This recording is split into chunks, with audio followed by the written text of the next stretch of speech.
Students, आपका आज की क्लास में स्वागत है। और जैसा कि लास्ट क्लास में हम टाइट्रेशन के कुछ इंपॉर्टेंट क्वेश्चंस को डिस्कस कर रहे थे और उस क्लास में मैंने आपको बताया था कि जैसे हमारे पास में ब्यूरेट होती है और नीचे हमारे पास में कॉनिकल फ्लास्क है। यहाँ ब्यूरेट में यूजुअली हम वो सॉल्यूशन ऐड करते हैं जिसका कंसंट्रेशन हमें एक्यूरेटली पता होता है और ये जो सॉल्यूशन है इसको हम टाइट्रेंट बोल सकते हैं। इसको आप स्टैंडर्ड सॉल्यूशन भी बोल सकते हो क्योंकि इसका कंसंट्रेशन आपको पता है। और नीचे आपके कॉनिकल फ्लास्क में जो दूसरा सॉल्यूशन यूज करते हैं उसका कंसंट्रेशन हमें डिटरमाइन करना होता है और दोनों को हम ड्रॉप बाय ड्रॉप इस सॉल्यूशन को उसमें ऐड करेंगे। लेकिन इन दोनों की जो रिएक्शन है वो स्टिकियोमेट्रिकली वो कब कंप्लीट हो जाएगी ये चेक करने के लिए हमें इसके अंदर नीचे वाले जो सॉल्यूशन में इंडिकेटर जो है वो ऐड करना पड़ेगा या कोई दूसरा तरीका भी होता है जिससे हम एंड पॉइंट डिटरमाइन कर सकते हैं। पोटेंशियोमेट्री से, पोटेंशियोमीटर से डिटरमाइन कर सकते हैं, कंडक्टोमेट्री से डिटरमाइन कर सकते हैं। तो और भी तरीके हैं जिनके थ्रू हम एंड पॉइंट डिटरमाइन कर सकते हैं। तो इसके बारे में मैंने आपको जो कुछ चीजें जो है पिछली क्लास के अंदर डिस्कस की थी। मैंने आपको ये भी बताया था यदि हम न्यूट्रलाइजेशन जो टाइट्रेशन है इसमें एसिड और बेस का टाइट्रेशन करेंगे, यदि आपका बेस स्ट्रॉन्ग है और एसिड वीक है तो इक्विवेलेंसी पॉइंट के ऊपर रिएक्शन जो मिक्सर बनेगा नीचे उसकी पीएच 7 से ऊपर होगी। और यदि बेस वीक रहा और एसिड स्ट्रॉन्ग है तो वो पीएच 7 से कम रहेगी और उसी के अकॉर्डिंग हम इंडिकेटर का चुनाव करते हैं। यदि पीएच 7 से कम है तो मिथाइल जो ऑरेंज है, रेड है, इनको यूज कर सकते हैं और पीएच 7 से ऊपर है तो हम फिनोप्लिन जो है उसको इंडिकेटर के तौर पे काम में लेते हैं। अब मैं बात कर रहा हूं आज के इस पार्ट में हम कुछ दूसरे जो टाइट्रेशन के मेथड हैं उनकी बात करेंगे और पहला ही क्वेश्चन हमारा किससे संबंधित है, दैट इज कॉम्प्लेक्सोमेट्रिक टाइट्रेशन। और कॉम्प्लेक्सोमेट्रिक टाइट्रेशन से हम यूजुअली जो मेटल आयन है उनका कंसंट्रेशन डिटरमाइन करते हैं और इस टाइट्रेशन में हम क्या करते हैं वही आपकी ये ब्यूरेट मान लीजिए और ब्यूरेट के अंदर जो सॉल्यूशन ऐड करेंगे इसको हम स्टैंड के ऊपर जो है फिक्स रखते हैं। इसमें एक सॉल्यूशन ऐड करेंगे जिसका कंसंट्रेशन हमें पता है जिसको मैं टाइट्रेंट बोल रहा हूं। और कॉम्प्लेक्सोमेट्रिक टाइट्रेशन में एज ए टाइट्रेंट किसको काम में लेंगे, यही क्वेश्चन आपको पूछा है कि मोस्ट कॉमनली यूज टाइट्रेंट इन कॉम्प्लेक्सोमेट्रिक टाइट्रेशन। तो कॉम्प्लेक्सोमेट्रिक टाइट्रेशन में टाइट्रेंट के तौर पे हम ईडीटीए काम में लेते हैं और ईडीटीए को हम ब्यूरेट के अंदर फिल करते हैं। Ethylene diamino tetraacetic acid, ethylene diamino tetraacetic acid, ये ईडीटीए जो है ब्यूरेट में बढ़ेंगी, ब्यूरेट में फिल करेंगे। ये एक टाइट्रेंट है जिसका कंसंट्रेशन आपको पता है।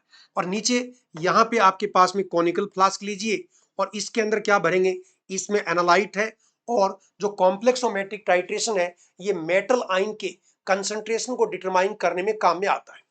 अब इन दोनों की रिएक्शन के लिए हम ड्रॉप बाय ड्रॉप ब्यूरेट से इसके अंदर सॉल्यूशन ऐड करेंगे और एनालाइट का सॉल्यूशन ऑलरेडी इसके अंदर है। लेकिन इसका एंड पॉइंट कब आएगा इसको पता करने के लिए इसके अंदर हम क्या है इंडिकेटर जो है वो ऐड करेंगे। और यहाँ कॉम्प्लेक्सोमेट्रिक टाइट्रेशन में जो इंडिकेटर ऐड करते हैं उनको हम मेटल आयन इंडिकेटर बोल सकते हैं क्योंकि यहाँ मेटल आयन है और मेटल आयन के साथ वो इंडिकेटर रिएक्शन करेगा तो यहाँ मेटल आयन इंडिकेटर भी नाम बोला जा सकता है।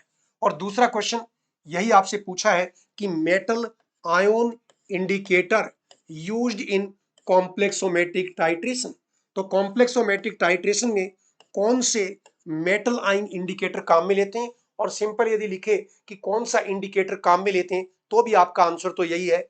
और मैंने जो इंपॉर्टेंट इंडिकेटर सिर्फ वही नाम में लिख रहा हूं जैसे कि मिरोक्साइड, बहुत बार एग्जाम्स में क्वेश्चन आया हुआ है। और ऐसे ही eriochrome black T, eriochrome black T, आप देखो पूरा नाम भी रहे याद नहीं तो ब्लैक टी तो याद रहता है, चाय ब्लैक टी, तो नाम याद करने के लिए कह रहा हूं इरियोक्रोम ब्लैक टी और म्यूरेक्साइड, ये metal ion indicator complexometric titration में काम में लेते हैं।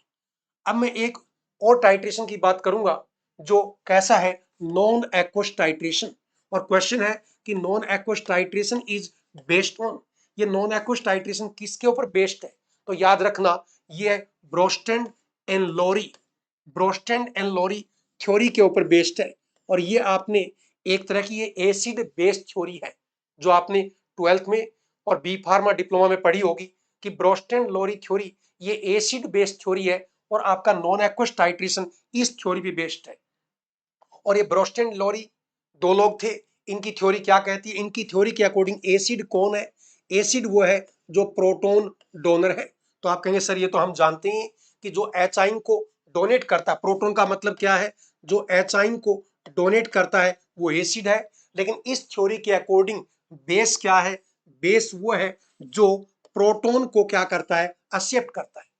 तो कोई आपसे ब्रोस्टेन लोरी कॉन्सेप्ट के अकॉर्डिंग पूछे बेस क्या है, तो आपको ये नहीं करना कि बेस जो OH आइन रिलीज करता है ये गलत हो जाएगा, क्योंकि ब्रोस्टेन लोरी थ्योरी के अकॉर्डिंग बेस वो है जो क्या करता है? प्रोटॉन को एक्सेप्ट करता है, और एसिड वो है जो प्रोटॉन को डोनेट करता है। साथ ही साथ ये थ्योरी ये भी कहता है कि कोई एसिड जिसे प्रोटॉन को डोनेट करने की एबिलिटी बहुत ज्यादा है वो स्ट्रांग है, और कोई बेस जिसे प्रोटॉन को एक्सेप्ट करने की एबिलिटी ज्यादा है वो स्ट्रांग है, और ये एबिलिटी कम हुई तो वो वीक है। तो इस चीज को भी आप ध्यान देना, और इसी कॉन्सेप्ट को ही हम नॉन एक्वस टाइट्रेशन के अंदर यूज करते हैं। अब देखो क्या लिखा है नॉन एक्वस टाइट्रेशन में, लिखा है प्रोटोजेनिक, प्रोटोजेनिक सॉल्वेंट। अब देखो प्रोटोजेनिक का मतलब क्या है? प्रोटो मानी यानी प्रोटॉन, और जेनिक मतलब जो प्रोटॉन डोनेट करते हैं, प्रोटॉन को जन्म देते हैं, प्रोटॉन डोनेट करते हैं। तो प्रोटोजेनिक सॉल्वेंट क्या करते हैं? डोनेट प्रोटॉन टू, किसको डोनेट करेंगे? वीक एसिड को।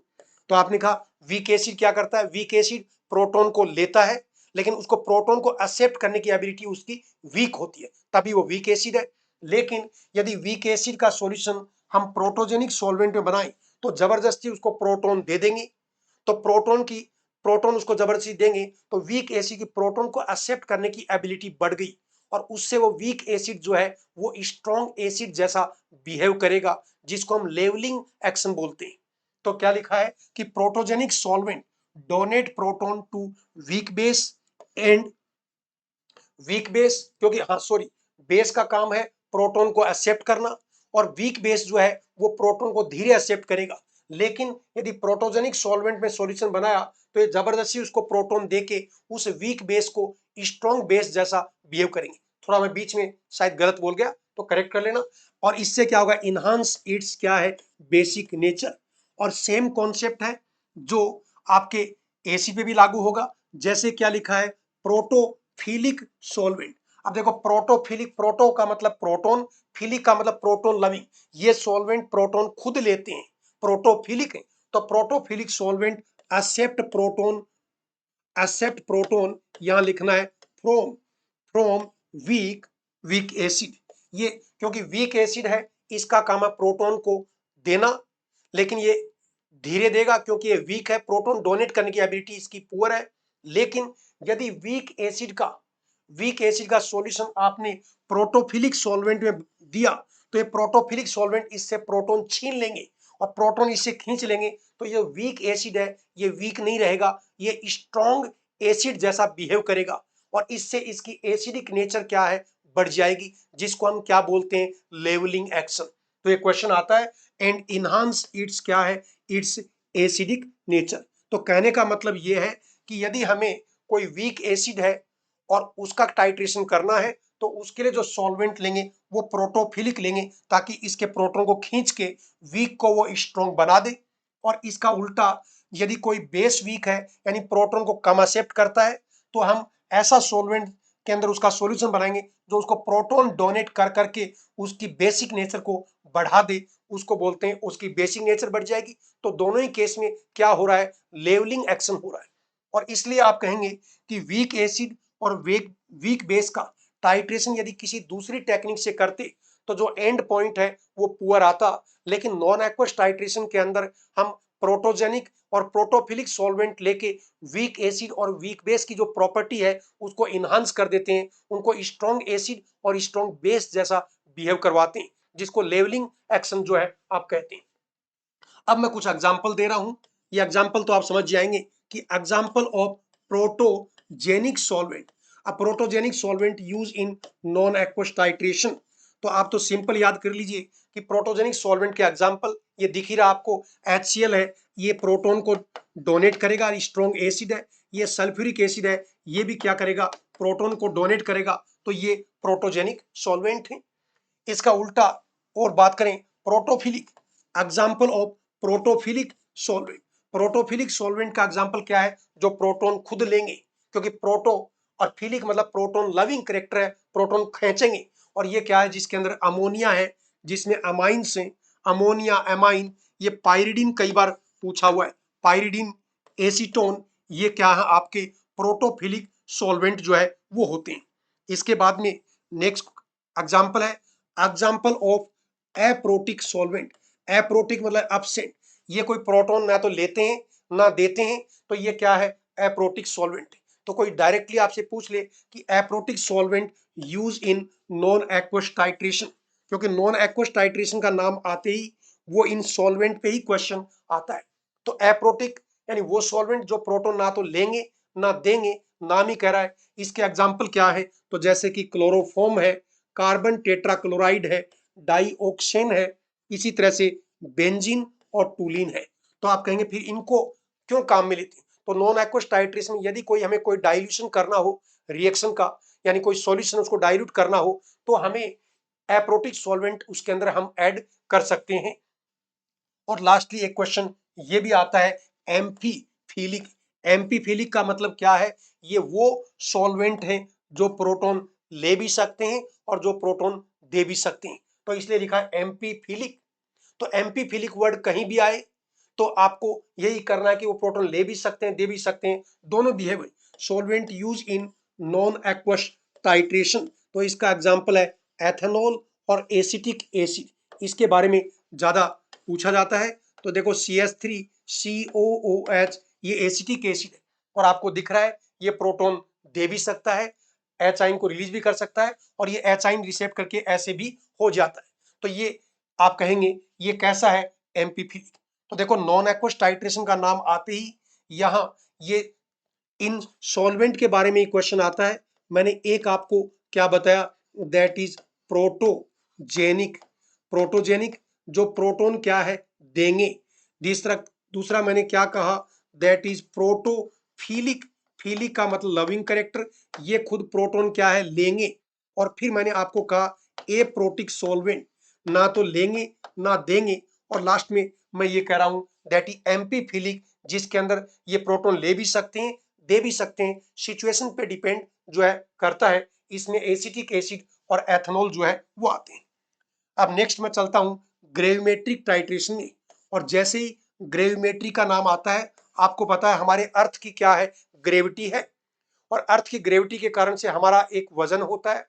यदि हम चंद्रमा पे चले जाएं तो उसकी ग्रेविटी जो है कम है, तो हमारा वजन वहां कम आता है। तो ग्रेविटी का नाम आते ही आप वेट से समझ जाना। तो ग्रेविमेट्रिक जो टाइट्रेशन है या ग्रेविमेट्रिक जो एनालिसिस है, एक ही बात है, in which titration method weight is measured. इनके अंदर हम क्या मेजर करते हैं, वेट मेजर करते हैं। ये क्वेश्चन एग्जाम्स के अंदर आता है कि कौन से टाइट्रेशन में हम वेट का मेजरमेंट करते हैं, या ग्रेविमेट्रिक टाइट्रेशन में हम क्या मेजर करेंगे, वेट मेजर करेंगे। जो रिएक्शन होगी, प्रोडक्ट बनेगा, उसका वेट जो है मेजर करेंगे। अब मैं थोड़ा सा डिस्कशन पोटेंशियोमेट्रिक टाइट्रेशन की कर रहा हूं। और पोटेंशियोमेट्रिक टाइट्रेशन में जो इलेक्ट्रोड होता है, उसमें रेफरेंस और इंडिकेटर इलेक्ट्रोड यूज करते हैं।